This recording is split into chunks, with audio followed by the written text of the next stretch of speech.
राज्य सरकारला मी आव्हान करतोय की सिंदखेड राजा हे समग्र बहुजनाच्या अस्मितेचं केंद्र आहे। लाज वाटली पाहिजे।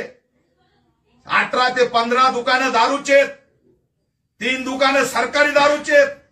अरे तुम्ही परवानगी कशी देऊ शकता जिजामाताच्या जन्मभूमीमध्ये दारू विकायची? आज ही नशा केली, नशामधून हा आमचा तरुण मेला। त्या गुन्हेगारांनी अफाट नशा केली। कुठून आली इथली नशाखोरी? मटका असेल, दारू असेल, काय काय चालतं रे आणखी इथं? गांजा, सगळ्या प्रकारचं माता जिजामाताच्या जन्मभूमीत अवैध धंदे उभा राहिलेत। लोकप्रतिनिधीचं लक्ष कुठे? राज्य सरकारला मी आवाहन करतोय की निदान जन्मभूमी तरी सोडा।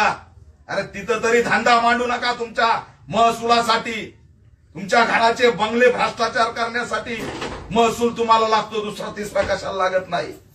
अरे तिथं तरी धंदा मांडू नका, जन्मभूमीत तरी दारू विकू नका। काय झालंय सिंदखेड राजाचं? या गुन्हेगारांमुळे दहशत, पोलिसांच्या घरावर हल्ला, आणि ही गुन्हेगारी संपत नाही तुमच्याकडून। अवैध धंदे सुद्धा बंद करून इथली नशा बंद झाली पाहिजे। हे माता जिजामाताचं जन्मभूमी आहे, हिला तरी निदान अस्मितेचं केंद्र म्हणून ठेवा।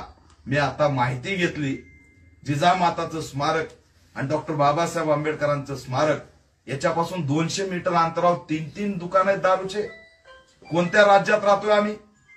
काय म्हणजे काय चाललंय का या राज्यात? सिंदखेड राजामध्ये दारू नको, मटका नको। अरे जन्मभूमी जिजामातांची, करोडो लोक येतात इथं, आणि या ठिकाणी जर अशा पद्धतीने लोकप्रतिनिधी मोकाट सोडत असतील सगळं, तर योग्य नाही। याची दखल एसपींनी घ्यावी।